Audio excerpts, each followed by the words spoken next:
Bate-papo das 6. Oferecimento Uniscan, diagnóstico por imagem. Rio Doce Radiologia. Unicor. A tecnologia da RDR Rio Doce Radiologia agora está no LMC Hospital com uma estrutura moderna e acessível. Equipe médica e profissionais capacitados oferecem o melhor em prevenção e diagnóstico por imagem.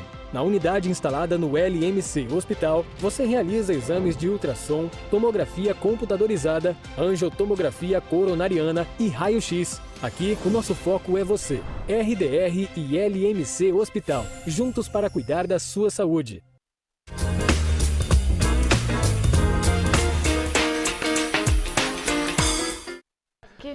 Olá, boa noite a todos. Bem-vindos a mais um programa do Bate-Papo das 6, a Quinta da Lei, aqui na TV Sim, na Rádio Viva FM e no YouTube. Hoje, inclusive, doutora Maria Tereza Marianelli, é o nosso último programa ao vivo. Nosso último programa. A gente faz uma retrospectiva e vê o quanto de informação que a gente conseguiu, informações de qualidade, que assim, que fazem toda a diferença para o dia a dia de quem assiste, ouve também, que temos muitos ouvintes. Então acho que a missão está cumprida por esse ano, só que o programa de hoje está muito especial. Com certeza, Thiago. Sem dúvida, assim, eu sempre falo que essa oportunidade que a gente tem de abrir para o público, né, temas de direito e temas levar a informação jurídica para o público de forma com qualidade, de forma leve, num bate-papo, todo mundo isso tranquilo. É muito bom. E sem dúvida o último programa do ano especial. É um programa especial. Onde a mulherada manda nessa bancada. Que bom, duas mulheres brilhantes na nossa bancada hoje, né? Duas convidadas maravilhosas. Exatamente. O nosso tema é 75 anos da Declaração Universal dos Direitos Humanos. Vamos falar também sobre violência doméstica. Caso Ana Hickman, vocês acham que a gente não trata de tema atual? Vamos falar sim. Se tiver qualquer dúvida, fica à vontade. O telefone é 99808-3421. Tá aí na tela. Produção, o comandante já está no ar, a TV Sincope está a postos. Fala pra gente. Olha que imagem bonita dessa Linhares, meu Deus. Tá bonita, né? Cada vez mais povoada. Uma cidade planejada, que quando as luzes ficam acesas é de causar inveja em qualquer lugar. Com certeza, e cada dia mais iluminada, né? Cada dia mais iluminada. Agora a gente chega por cima, é de avião, nós somos chiques. Olha, outra imagem também. Essa reflete mais a realidade, porque hoje, aquela outra parecia que não tinha trânsito. Não, hoje eu mandei mensagem para produção. Se aparecer estrada vazia... Tá de sacanagem. Tá de sacanagem. Aí é porque o comandante está pegando imagens de outro dia, outro horário. Mas agora reflete um pouquinho do que nós passamos para chegar até aqui. Eu que cheguei umas 5h20, tava um caos. Não sei depois. Mas tava um caos. Não, eu tô bem, né? Mas tava de boa, sem fazer nada lá. Eu falei, vou logo pro programa. Olha, hoje nós estamos aqui com a doutora Andressa Guzmão Zotelli, defensora pública, que está atuando de forma brilhante aqui em Linhares. E adjacências também ou só Linhares? Não, só Linhares. Só Linhares. Seja muito bem-vinda, é um prazer tê-la aqui conosco. Obrigada. E a doutora Graziela Depra Bittencourt Gadelha. Um grande abraço, assim, é muito bom tê-la aqui. Eu ia mandar até um abraço para o Misael, meu querido amigo, que deve estar nos ouvindo e escutando e vendo também. Assim, doutora Graziela, rapidinho, você como promotora de justiça, primeiro parabenizar, porque hoje é o Dia Nacional do Ministério Público. Olha que bacana. Verdade. Uma instituição que, assim, faz total diferença no Brasil, em todos os municípios, que põe ordem, que faz as coisas acontecerem e que, de fato, trata a sociedade da melhor forma possível. Então, meus parabéns aqui em nome de toda a TV Sim. Obrigada, Thiago.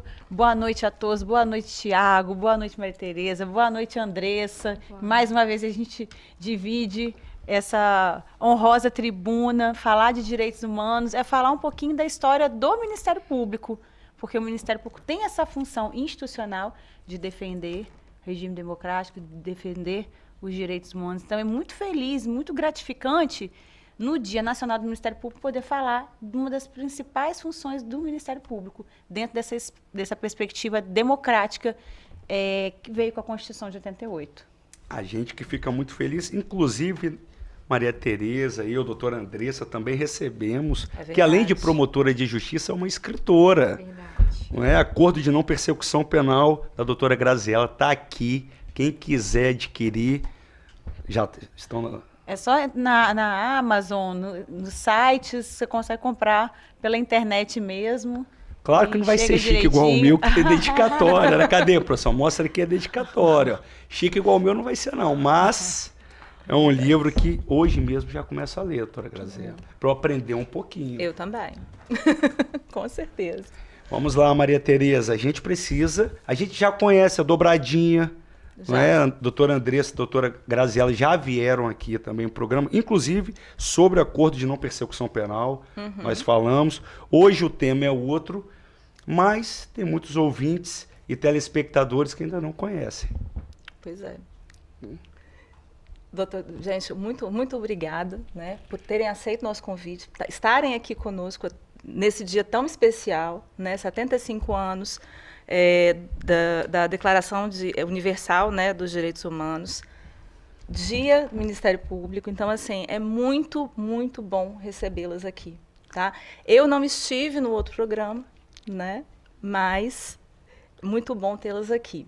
Para começar, Tiago, vamos então pedir a nossas convidadas que expliquem, né, o que são os direitos humanos e como surgiu essa declaração que está fazendo aniversário hoje.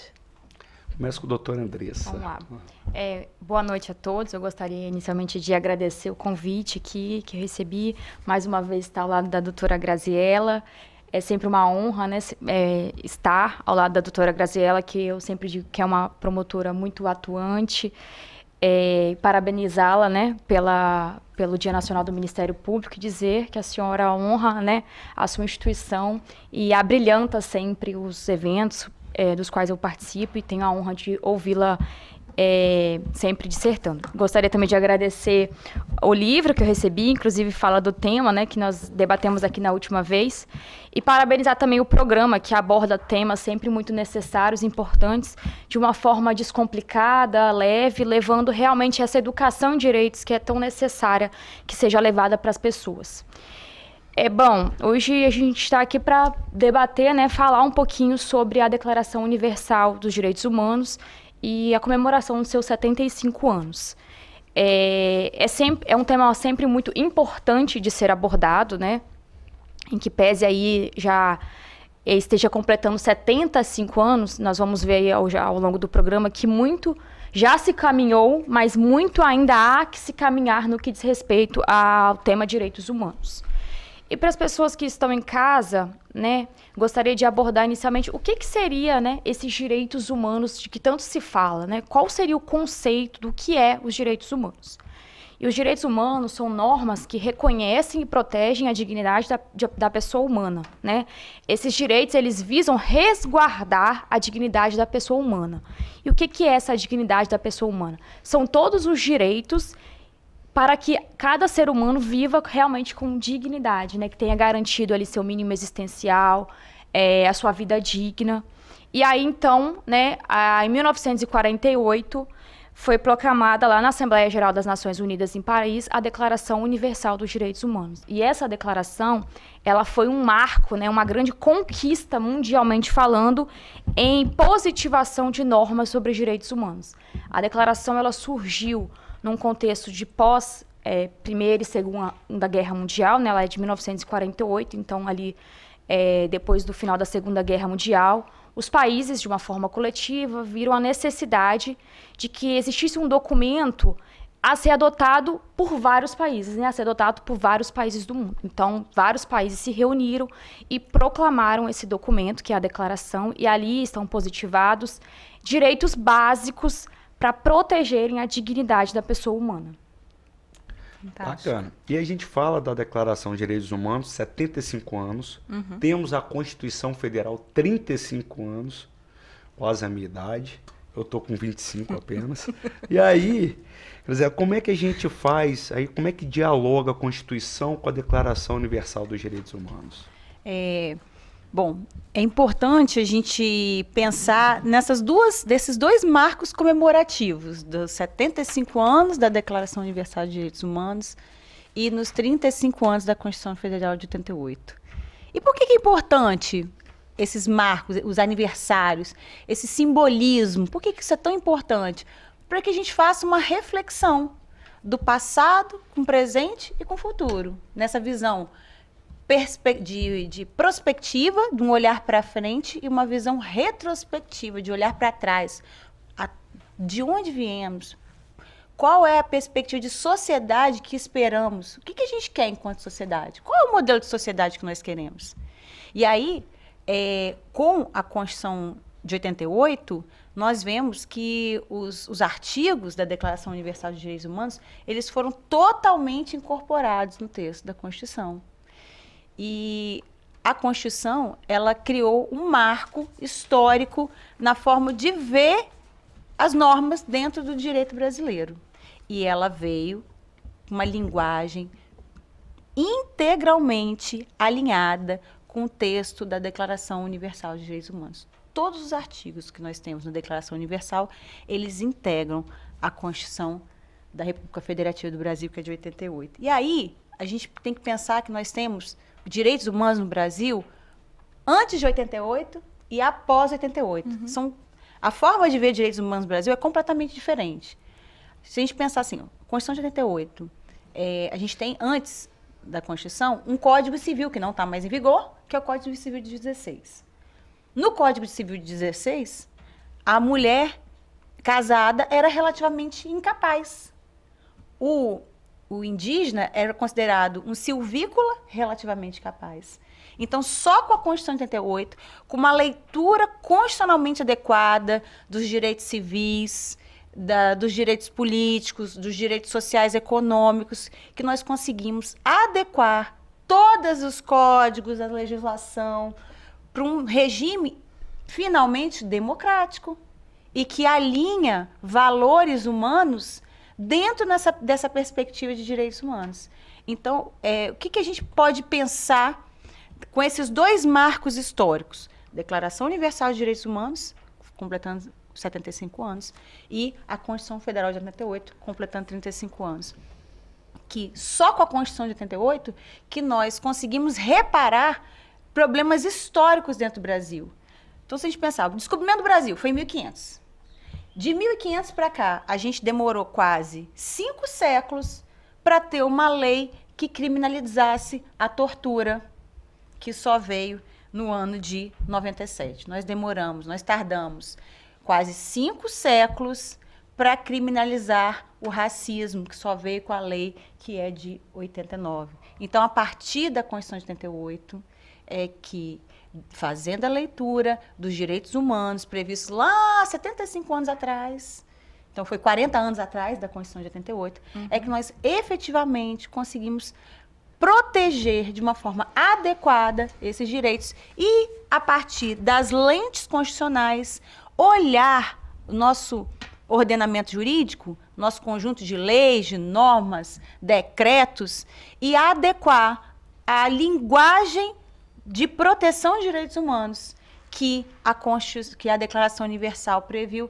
lá em 10 de dezembro de 1948. Então, foi muito importante a gente pensar a declaração com a Constituição, porque só com a Constituição a gente conseguiu efetivamente trazer para o nosso ordenamento jurídico uma proteção adequada a esses direitos. Muito bacana. E na prática, a doutora Maria Tereza, que foi procuradora-geral em Jaguaré, aqui de Linhares. Tive o prazer de trabalhar com a doutora Graziella lá, né? Olha que bacana. Ela que é a procuradora de Jaguaré. A gente fez algumas reuniões, fizemos bastante coisa. Reúbe com você mesmo, Maria Tereza. Reúbe fala minha língua, regularização fundiária comigo mesmo. E falar da proteção do direito à moradia. A moradia. Que é um direito humano. Exatamente. Mas você sabe que o direito à moradia, na redação original da Constituição, ele não estava presente. Não existia, foi só com a emenda constitucional número 6. Porque nos direitos sociais, ali no artigo 6º, ele não era previsto. Veio a emenda constitucional e inseriu o direito à moradia como um direito fundamental, como um direito social. Né? Isso aí foi um grande marco, assim como o Estatuto da Cidade. né? Porque você tinha essas previsões, a previsão, né? Na verdade, a Constituição, ela trouxe, né, o uso capião, que já era uma efetivação desse direito à moradia, e aí a lei, né, que regulamentava essa política urbana prevista na Constituição, vem a emenda, vem o Estatuto da Cidade em 2001 e regulamenta, né? Mas ainda o Estatuto da Cidade é o que a gente fala, que a doutora Graziella estava falando brilhantemente. São direitos que vêm sendo implementados. Sim. Então, a gente sabe muito pouco, apesar de tantos anos, né? Já tem 20, o Estatuto da Cidade está com 22 anos. Isso. E a gente ainda sabe implementar, a gente implementa ainda muito pouco todos aqueles instrumentos que estão ali. E não deixam de ser instrumentos de cidadania, porque a gente tem direito à cidade, né? Direito à moradia digna. O que a gente percebe, né, é que a gente vem caminhando, né, numa positivação de normas, visando realmente resguardar esse direito da pessoa humana, essa dignidade da pessoa humana. Começamos lá na declaração, né, com esse acordo em comum de vários países de fixar realmente um norte a ser observado pelos países. E aí começaram a surgir diversas constituições. A Constituição de 88, por exemplo, né, como a doutora Graziella falou, ela se norteia totalmente na declaração. Ela esmiuça de uma forma melhor, prevê mais, né, direitos ali, positiva mais direitos no seu bojo. E essa Constituição de 88 também, ela emite o que a gente chama de mandados, né, de criminalização, de condutas, mandados legislativos. E aí surgem essas leis, né, federais, realmente para proteger direitos nas diversas searas. Como a doutora Graziella falou, que em especial no que diz respeito aos direitos humanos, a gente pode destacar algumas leis, como foi falado aqui, leis que asseguram o direito à moradia, leis que asseguram, né, a prática, evitação, na verdade, né, de práticas racistas, leis que asseguram direitos das pessoas com deficiência. Até pouco tempo atrás, as pessoas deficientes eram consideradas incapazes, né, pelo Código Civil. Isso, o CPC de 2015 promoveu uma grande modificação no que diz respeito à capacidade das pessoas com deficiência, que não é o fato da pessoa ser deficiente a que torna incapaz, né, de exercer os seus direitos civis, seus direitos políticos. Então, o que a gente observa é que nós estamos caminhando, né, na concretização, na positivação de direitos, mas eu acredito que a gente ainda tem muito a caminhar na efetivação desses direitos. Eu acho que hoje, no Brasil, né, a área que ele mais peca, né, o que a gente mais peca hoje enquanto sociedade brasileira é na efetivação dos direitos. Sim. E aí, enquanto defensora pública, posso falar na efetivação de direitos básicos do cidadão. Né, direito à saúde, direito à moradia, como a senhora falou. Hoje, antes de vir para cá, inclusive, eu até consultei o site da Defensoria. De janeiro a agosto, a Defensoria tinha feito mais de 1.000 atendimentos na área da saúde, visando o fornecimento de medicamentos. Medicamentos esses que, segundo a lei do SUS, devem ser dispensados pelo SUS de forma gratuita. Mas as pessoas têm muita dificuldade de acesso a esse medicamento, que é um direito básico. Então, hoje, o que eu vejo enquanto defensora pública, né, e enquanto cidadã realmente, é que precisamos evoluir na efetivação dos direitos. Sem dúvida. De fato que a implementação já demorou séculos.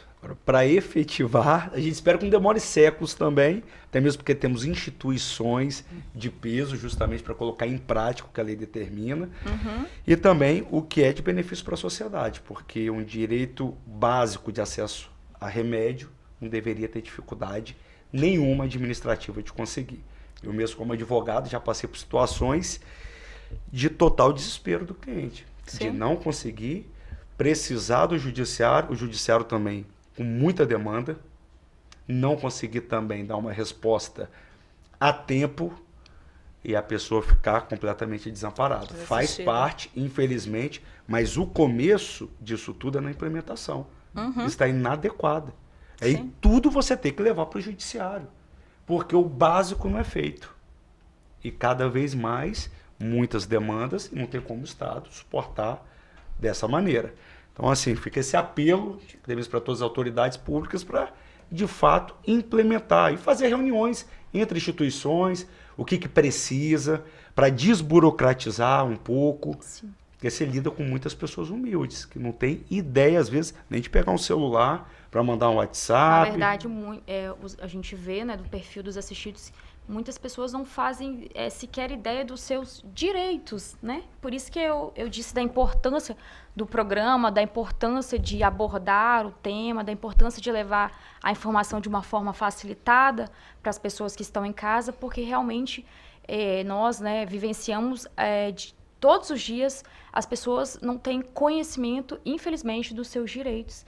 E muito menos do que diz respeito à violação dos seus direitos. Às vezes não sabe nem aonde se socorrer, né, para ver realmente efetivado esse direito. E ficam com vergonha. Eu já passei por isso. Assim, a pessoa tem vergonha até de perguntar, de estar tendo seu direito violado, e ela tem vergonha de te contar o caso dela e de pedir ajuda. Sim. Isso é muito triste também. E a gente tem um problema assim, cultural mesmo, das pessoas olharem com maus olhos quem protege seus próprios direitos. Sim. Então, você está lá na unidade básica de saúde, não está sendo bem atendido. Aí que você começa a reclamar, aí a outra pessoa te olha de cara feia, como se você estivesse fazendo uma coisa errada. Não, você está ali, tendo direito violado, reclamando de forma legítima e querendo uma solução.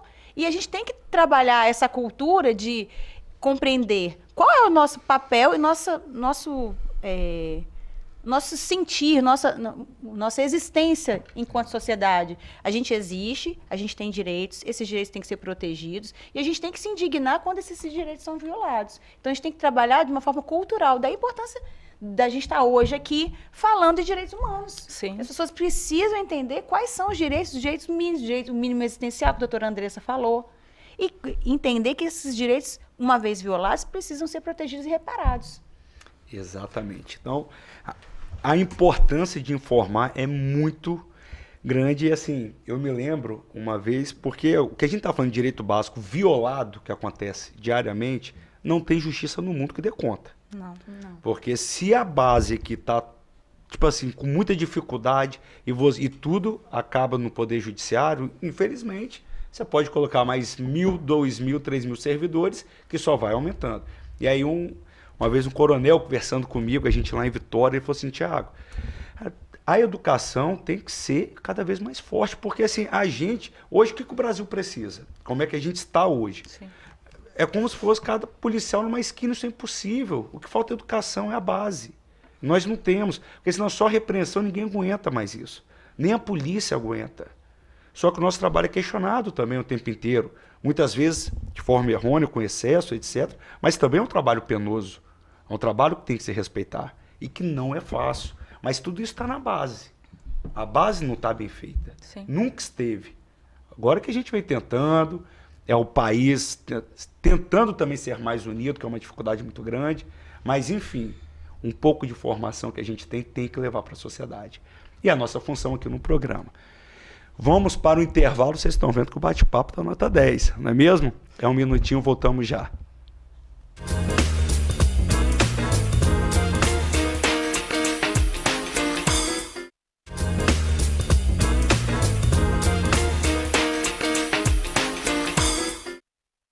Voltamos com o nosso segundo bloco do programa Bate-Papo das 6 à Quinta da Lei, aqui na TV Sim, na Rádio Viva FM e no YouTube. O tema de hoje é os 75 anos da Declaração Universal dos Direitos Humanos. E assim, só assunto interessante. Eu só não gostei muito de um comentário que eu recebi aí da dona Shirley, lá de São Paulo, falando dessa minha bela camisa. Shirley, camisa, emagreci 3 quilos, eu tô fininho, né? Pelo amor de Deus. Tem um abraço também do Jorge, um grande abraço.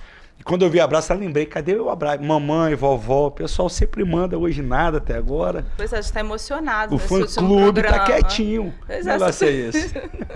Nós Vamos estamos lá. aqui emocionados nesse último programa, Isso. esquecendo de mandar os abraços de praxe, né, Tiago? Exatamente, isso Maria aí. Tereza. Mas então, nós terminamos o primeiro bloco com a doutora Andressa explicando um pouco, né, a atuação da Defensoria Pública. Então, vamos voltar um pouquinho, né, para falar da proteção dos direitos humanos na Declaração Universal. Na Declaração Universal, para a doutora Andressa explicar para a gente efetivamente o que é previsto na declaração, né, e qual é a atuação da Defensoria Pública na defesa desses direitos, que é uma atuação muito ampla e efetiva. Dá para ficar uns 3 dias aqui falando. É Dá, bastante Tereza? assunto. Bom, A declaração, como já foi dito aqui em algumas oportunidades, realmente ela serviu de norte, né, para outras, para as constituições federais em especial. E ela, apesar de ser um documento relativamente pequeno, ter apenas 30 artigos, ela prevê uma gama de diversos direitos, né? Ela reforça ali o direito à vida, né? Num contexto, como eu disse, de pós-Segunda Guerra Mundial, em que o direito à vida, até o direito à vida era muito violado, né? Então ela vê a proteção desse direito à vida, ao lazer, ao trabalho, à segurança, e o direito também à assistência judiciária, né? Do cidadão ele ter um meio de realmente efetivar esse direito, caso esse direito não seja assegurado pelo Estado de uma forma lato sensu. No que diz respeito à Defensoria Pública, na promoção e efetivação desses direitos, o artigo 134 da Constituição Federal, ele prevê a Defensoria, né, como uma instituição que tem, dentre outras funções, a promoção desses direitos humanos, né? É uma das missões da Defensoria Pública, missão essa constitucional, a efetivação e a promoção dos direitos humanos. E essa promoção e efetivação por parte da Defensoria Pública, ela se dá das mais diversas formas, né? Seja de uma forma individual, né, fazendo uma demanda ali de um cidadão que procura ali pessoalmente a Defensoria, como eu disse, por exemplo, buscando um medicamento, seja uma atuação coletiva, por exemplo, a Defensoria tem um núcleo de defesa e moradia, né, que ele atua nessas demandas coletivas que dizem respeito à moradia, enfim, regularização possessória, até mesmo assegurando a essas comunidades por exemplo, o direito à água, à energia, que muitas comunidades irregulares não têm nem sequer esse direito, né? A Defensoria ela atua também de uma forma judicial, né, pleiteando esses direitos judicialmente, né, através do judiciário, e também extrajudicialmente, uma vez que a Constituição ela resguardou alguns instrumentos que a Defensoria ela pode se valer, seja por meio de recomendações, né, TACs, enfim, instrumentos extrajudiciais que permitem que a atuação da Defensoria se dê não somente tendo que acessar ao judiciário para efetivar direitos, mas também tendo essa atuação extrajudicial junto ao poder público, municipal, estadual, enfim, inclusive também fazendo, né, um papel de conscientização e trabalho direto com as comunidades. A Defensoria ela vai realmente, efetivamente, muito nas comunidades, colher realmente, né, essas demandas, como eu disse, muitos cidadãos que são usuários da Defensoria Pública, eles não têm sequer conhecimento ali do seu direito, no que diz respeito, por exemplo, à demanda de direito à moradia, né? As pessoas que moram em assentamentos irregulares, muitas pessoas dessas não sabem nem, né, que fazem jus realmente, que existem instrumentos legais que lhe permitem ali garantir a sua posse, a sua propriedade. Então a Defensoria atua, né, reforçando aí e visando resguardar essa demanda. A Defensoria, hoje, do Espírito Santo, ela tem alguns núcleos especializados, e esses núcleos, eles atuam primordialmente nas demandas coletivas, porque nós sabemos que, né, o trabalho de formiguinha, às vezes, não acaba, né, gerando o efeito prático que se espera. Então, realmente, a gente precisa de um olhar coletivo, né, olhar para a comunidade e ver, não, aqui a gente está precisando, né, resguardar aqui esse direito dessa comunidade de uma forma como um todo. Então, a Defensoria ela tem o núcleo de moradia, o núcleo de defesa da mulher, que é um núcleo muito importante, a gente ainda vai entrar nessa temática, né? Que é uma temática muito cara, né, à sociedade, o tema da violência doméstica. A Defensoria, então, ela tem esse núcleo que atua não só fazendo atendimentos individuais a mulheres vítimas de violência doméstica, mas também fazendo um trabalho preventivo de conscientização, de divulgação dos direitos das mulheres. Nós temos também um núcleo de direitos humanos. E aí esse núcleo, ele tem, né, como esse papel realmente visar, realmente proteger e resguardar diversos direitos, né? A gente já teve demandas que foram levadas pelo núcleo de direitos humanos do Espírito Santo a conselhos internacionais, né? Uma das condenações internacionais do Espírito Santo, no que diz respeito ao sistema socioeducativo, né, de adolescentes em conflito com a lei, foi uma demanda que foi levada pelo núcleo da Defensoria do Espírito Santo e resultou numa condenação, né, do Espírito Santo na seara internacional para que fosse respeitado o direito dos adolescentes. Enfim, nós temos diversos, né, núcleos que visam atuar primordialmente nessa tutela coletiva de asseguração, né, de asseguramento de direitos. Brilhante. Bacana. E doutora Graziela, queria também alguns exemplos de atuação de tutela coletiva do Ministério Público relacionada à proteção dos direitos humanos. Sim.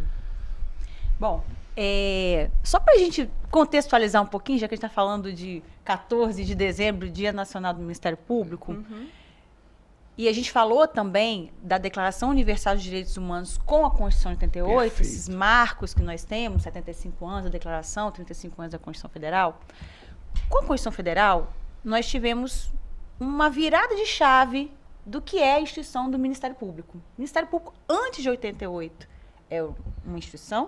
O Ministério Público, pós-88, é uma instituição completamente diferente. Por quê? Porque antes de 88, o Ministério Público lidava mais com a área criminal e também com uma parte mais de interveniente, tutela de incapazes. Era uma atuação bem mais limitada. Com a Constituição de 88, e aí o recém-inaugurado regime democrático de direito, nós tivemos um alargamento das funções ministeriais na proteção de direitos humanos, na proteção do regime democrático, na proteção de direitos coletivos, direitos individuais indisponíveis. E aí veio, com a Constituição de 88, a função da tutela coletiva pelo Ministério Público, que a Defensoria Pública também tem, a doutora Andressa já falou. Então, nessa atuação coletiva, nós temos um protagonismo dessas instituições, como o MP, Defensoria, nessa proteção de direitos humanos, mas pensando o seguinte, por exemplo, direito à saúde. Ao invés de a gente atuar de forma pontual, a saúde do João, a saúde da Maria, nós temos que pensar assim, o que está dando errado com a saúde? Como pensar na melhoria dessa política pública? Então, nós podemos, através de instrumentos extrajudiciais, firmar um TAC, um termo de ajustamento de conduta. Hoje, com a reforma, a gente tem o acordo de não persecução cível, e a gente pode firmar acordos em matéria cível para tentar solucionar de forma pacífica, pactuada, dialogada, problemas estruturais do Estado, em geral. Então, a gente consegue, dentro dessa nova roupagem que a Constituição de 88 deu, tratar de políticas públicas pensando num sentido mais macro.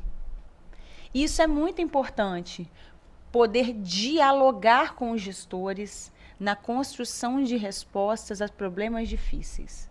Porque a gente não está falando de um probleminha fácil, que você simplesmente demanda e o fulano vai ser condenado. Não, a gente está falando de problemas estruturais. A gente tem, por exemplo, um déficit de atendimento a crianças de 0 a 3 anos que precisou do STF, em sede de repercussão geral, garantir que essas crianças têm direito à creche. E aí, quando isso não é cumprido, nós temos as instituições que podem, através de instrumentos coletivos, como uma ação civil pública, ou de nem levar isso ao judiciário, porque quando a gente fala em ação, a gente tem que estar provocando ao judiciário decidir e dar uma resposta que as partes não conseguiram resolver um problema. Mas a gente tem instrumentos extrajudiciais em que a gente não precisa do judiciário, que a gente pode construir essa resposta. O Tiago colocou no início assim, olha, o judiciário está abarrotado. Por exemplo, lá em Jaguaré, a gente tem cerca de 10 mil processos, numa comarca que tem pouco mais de 30 mil habitantes. Isso é muita coisa. Quem que consegue? Um juiz, um promotor, um delegado? Não dá conta não, gente. Então, a gente precisa pensar em soluções que não levem tudo para o judiciário e trabalhar também essas resoluções extrajudiciais, a trabalhar de forma resolutiva e que consiga a resposta. Então, a gente tem um Ministério Público que consegue dialogar com as instituições e uma coisa que é muito importante quando a gente fala de instrumentos extrajudiciais de resolução de conflito, parar de pensar nesse solipsismo, nós contra eles. Porque eu estou aqui na minha posição de promotor de justiça, o gestor é o meu inimigo. Não, o gestor não é inimigo. O gestor é ali quem está resolvendo a questão. A gente precisa dialogar, a gente precisa conversar. E isso é difícil, conversar e resolver de forma pacífica essas questões. Então, a Constituição de 88 trouxe essa possibilidade da gente trabalhar a tutela coletiva, trabalhar a extrajudicialidade e tentar compor da melhor forma possível sem ter que ficar abarrotando o judiciário o tempo inteiro. Então, é muito importante, de fato, assim, buscar a proteção. essa composição de conflitos através do diálogo, né, dialogando. doutora? Porque no A gente final tem uma das vocação pra contas, isso. Tá todo tudo mundo- previsto. que é a todo mesma mundo quer a coisa. mesma coisa. Exatamente. Todo mundo quer a mesma coisa. E aí você entra na justiça, do nada virou um conflito. Isso. Às vezes poderia ser conversado, vai de um lado, outro vai do outro, e começa a misturar, e no final das contas, tudo que era muito mais simples fica complexo. Muito complicado. Pra que isso, E gente? muito Porque mais moroso, né? Muito mais moroso. faltou às vezes sentar as partes, vamos sentar e compor? Vamos ver qual é a sua dificuldade. Ao invés de ficar assim, manda ofício para um lado, resposta ao ofício, manda outro ofício para outra instituição. Vamos sentar todo mundo para a gente poder resolver. Isso é tão mais simples, né? Conversar. No tete a tete, é assim, a gente que busca muito solução de acordo, quando você vai propor acordos, tá? A gente, lá no escritório teve essa semana uma reunião super complicada, etc. Que aí você, como profissional, você fala, gente, quer resolver, vamos buscar solução. Porque se ficar vendo o passado, você não chega numa composição nunca. Porque para o outro é sempre, ele nunca está errado, é sempre outra parte. Mas aí é isso, é uma composição. Então, se você tem uma autoridade pública comprometida, querendo resolver, e uma outra autoridade pública com o mesmo pensamento de resolução, acabou. E lembrar que um acordo é uma via de mão dupla. Exato. As partes abrem mão de uma parcela daquilo que elas entendem por devida para tentar solucionar de uma forma rápida e de uma forma mais efetiva. Um acordo, você não vai ter 100% do que você quer. Porque você só vai ter 100% do que você quer se você entrar numa ação da justiça. Aí o juiz pode dar 100% do que o autor pediu, por exemplo. Sim. Ou indeferir 100% do que foi pedido. Exatamente. Não é? Você fica sangrando Exatamente. anos. Agora, no acordo, não. As partes têm que sentar e ter a capacidade de abrir mão de algo que elas entenderam. Não, aqui, muito embora eu entenda que meu direito envolva essa plenitude de elementos, eu diminuo um pouco, né, o sarrafo Exato. para poder compor. É isso que é acordo. Acordo tem que ser bom para as duas partes. Exato. E as duas partes abdicarem de alguma maneira sobre algo. Quer complementar? Porque quando você ingressa no judiciário, assim, via de regra, ninguém fica satisfeito. Ou porque demorou muito tempo, você não vai ver aquele seu direito efetivado, por mais que chegue no final de um processo e você tenha a sua tutela atendida, que não vai ser atendida. É muito raro a gente ter uma tutela atendida 100%, né? Então, esse diálogo ele é necessário. Eu acho que tem o cartório da Marla, ali em Jardim Camburi, ela colocou um dizer na porta que é: justiça é assim, o que é bom para você também é bom para mim. Que é para você ter, eu acho que foi isso, mas essa busca pela desjudicialização, pelo extrajudicial, né, pelos acordos, pelas composições, a gente acaba atingindo de forma mais célere e mais efetiva o que é a justiça, né? Sem sombra de dúvida. Eu tenho percebido muito na justiça do trabalho. Tá? Só fazendo um adendo e parabenizar os profissionais, principalmente os magistrados e promotores trabalhistas, nessa busca. Antes parecia que era um conflito. Chegava o empresário, era como se fosse inimigo. Hoje não. Hoje eu percebo cada vez mais que chega o empresário, o magistrado ali, ele quer solucionar, mas ao mesmo tempo ele quer assim, melhora. Eu já peguei audiência que acabou e o magistrado assina as carteiras, por que isso? Já é a terceira vez que você vem aqui. Não tem Então, assim, você começa a humanizar também. Isso é importante. Porque a autoridade pública que tem essa sensibilidade de conversar de forma tranquila, não é pressionando. Isso faz diferença, toca na pessoa. Sim. E aquele que, às vezes, queria ainda dar um jeito, começa a pôr mão na consciência. Poxa, eu estou tendo um auxílio até mesmo de uma autoridade pública que poderia só me condenar e para ele estava tudo certo. Mas não, também está preocupado comigo. Então, eu venho percebendo cada vez mais essa questão da humanização. É a importância do acolhimento, né? Do cidadão que busca o serviço público de uma forma geral. Acho que ele espera esse acolhimento, né? Ele não está ali somente para que seja colocado no papel, né? Na verdade, ele quer ser acolhido, né? Ele quer ver assegurado o seu direito, efetivado. Enfim, mas realmente o que a gente percebe é que o diálogo, né, a composição de conflitos é o melhor caminho para todos, né? Em especial no que diz respeito aqui aos direitos humanos, aos direitos fundamentais, né, a direitos que resguardem a dignidade da pessoa humana, a gente realmente espera, né, esse comprometimento, né, a gente vê aí instituições que têm como missão constitucional a promoção dos direitos humanos, né, Defensoria Pública, Ministério Público, que sempre, né, diariamente estão atuando em favor desses grupos, né, principalmente grupos que a gente chama de vulnerabilizados, né, que realmente merecem, né, e precisam de uma atenção especial por parte das nossas instituições, né, por exemplo, crianças, mulheres vítimas de violência doméstica, idosos, enfim, a gente tem uma gama muito grande de grupos vulnerabilizados e, de fato, a gente precisa também, né, no contraponto, que o poder público, né, enquanto o poder executivo, também se disponha, né, a estar aberto esse diálogo para que, de fato, a gente garanta o que a Constituição prevê, o que a Declaração previu lá atrás, né, que hoje a gente comemora 75 anos, de realmente permitir que as pessoas, e aí as pessoas incluem a mim, né, nós nos incluímos, né, nessas pessoas humanas, que a gente possa viver realmente com dignidade da melhor forma possível. Exato, programa bom passa voando. A hora que eu ouvi o tempo estourado, produção falando, e olha, não é programa de fofoca não, mas a gente volta com a Ana Hickman. Ana Hickman? É isso aí, estão pensando que... Fiquem com a gente, um minutinho, voltamos já.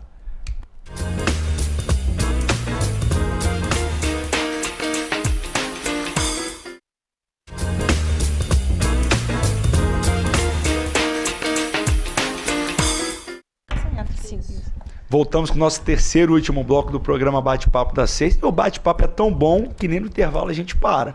Não é porque falta tempo pra gente falar sobre tudo. Ninguém aqui para de falar. Quanto mais quando a gente falou sobre Ana Hickman, violência doméstica e casos práticos, a gente até marcou um programa ano que vem. Isso Verdade. aí. Vamos cobrar, viu? Já estão convidados. Doutora Graziela, até para adiantar, faz só uma introdução rapidinha sobre o caso da Ana Hickman, casos práticos. Doutora Andressa complementa e a gente dá um fim de ano maravilhoso a todos, que é o nosso último programa. Então, primeiro, a apresentadora, né, que todo mundo conhece, a apresentadora, modelo, foi vítima de violência doméstica familiar dentro da relação com o ex-marido dela, né? Porque agora acho que já divorciaram. Não, ainda não. De fato, sim. De fato, sim. Então, a legislação ela traz uma série de proteções. Por exemplo, a Lei Maria da Penha, que é a Lei 11.340 de 2006, ela prevê medida protetiva de urgência, o afastamento do agressor. A gente tem até, olha que interessante, na Lei Maria da Penha, instrumentos como alimentos, quando é necessário, proibição de porte de arma, suspensão ou perda de arma, afastamento da família desse agressor, obrigar o agressor a sair do lar, né? Afastar mesmo, determinar que ele fique longe. Fixar, por exemplo, uma distância. Você não pode chegar até 300 metros da vítima. Você fica proibido de se comunicar com familiares, com a vítima, com os filhos. Ainda que diretamente ou de forma indireta, você não pode entrar em contato pelo WhatsApp, por telefone, mandar recado através de outra pessoa. Então, a gente tem uma série de instrumentos. E aí, a gente, às vezes, tem umas informações muito midiáticas que não traduzem a realidade, né? Exato. E até a doutora Andressa estava falando inicialmente dessas questões midiáticas, até a doutora... O pessoal tá bravo nas redes sociais. Isso, exatamente. Mas a doutora Andressa... Só um minutinho. Sim. Só pra gente. O que a gente viu, né, na última semana é que muitos falaram, o juiz do caso Ana Hickman negou o divórcio dela, negou a prioridade do processo dela. Mas calma, não é bem assim. O que a gente tem hoje é que os tribunais do Brasil, né, Brasil afora, eles têm varas especializadas em violência doméstica. E a função principal dessa vara de violência doméstica é, de fato, analisar a questão penal, fixar uma medida protetiva, como a doutora Grazi explicou, que podem ser diversas, né, medidas da prática ali. Então, existem essas varas de violência doméstica, que tem como atribuição principal essa atribuição, mas também podem, né, julgar ali divórcios, né, fixar alimentos. No entanto, quando as causas exigirem uma certa complexidade, como é o caso da Ana Hickman, que tem um patrimônio muito grande, essa vara de violência doméstica, ela não tem instrumentos, de fato, para julgar essa causa como deve ser julgada. E aí, no caso da Ana Hickman, o juiz ele remeteu esse processo de divórcio para uma vara de família.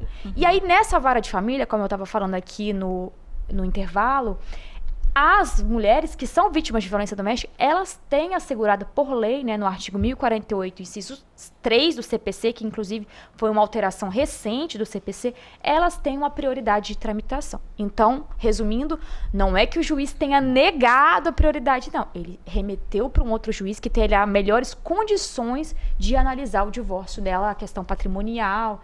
E aí a questão da medida protetiva continua na vara especializada de violência doméstica. Tipo juizado especial, justiça comum. Às vezes um pouco mais de complexidade, vai para a justiça comum, não fica no juizado. Sim. São competências distintas. Bacana, foi isso que foi feito. Isso aí. Olha, assim, programa espetacular. Foi muito bom recebê-las no nosso último do ano. Último do ano. Passa rápido pra caramba. Eu me lembro do primeiro e a gente vai indo. Quando você vê, já é meio do ano, agora final, todo mundo tem essa mesma percepção. É que o tempo voa. Então, o nosso bate-papo, inclusive, passou com uma flecha. Na hora que a gente viu, já estávamos no terceiro e último bloco.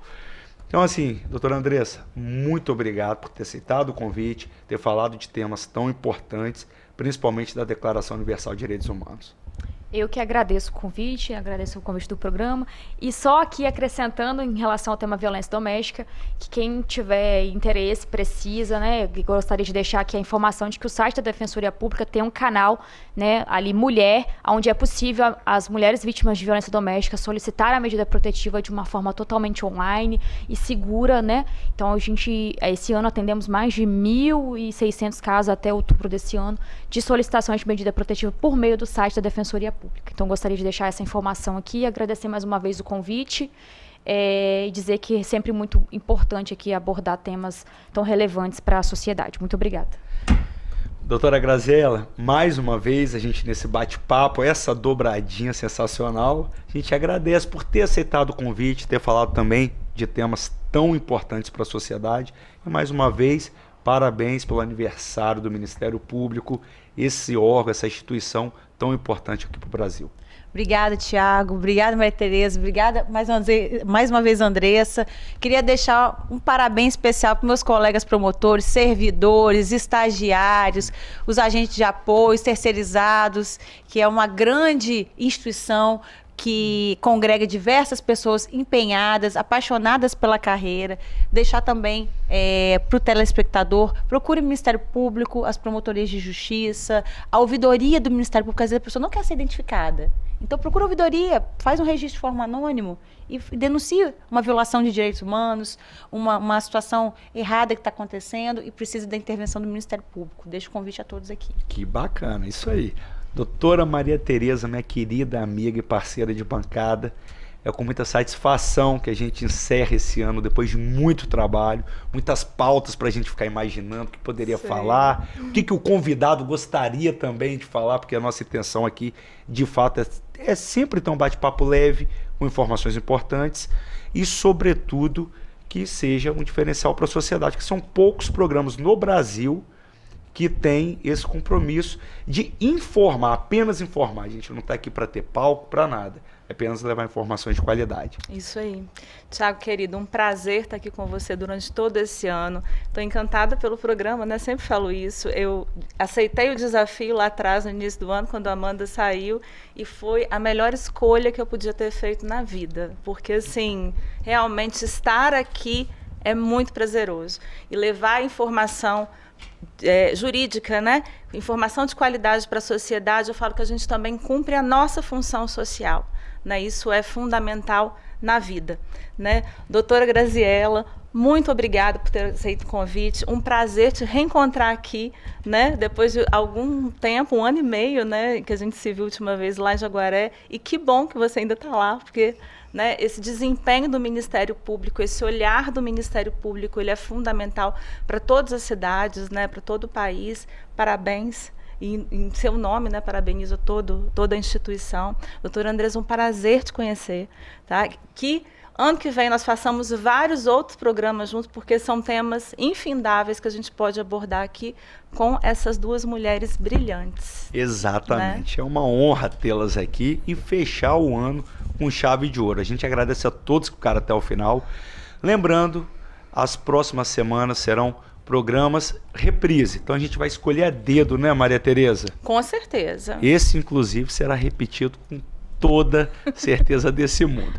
Tá? Obrigado a todos. Fiquem com Deus. Agradeço também a TV Sim de nos dar essa oportunidade de levar informações de qualidade. Lembrando, o bate-papo das 6 é de terça a sexta, mas só a quinta é da lei. Fiquem com Deus.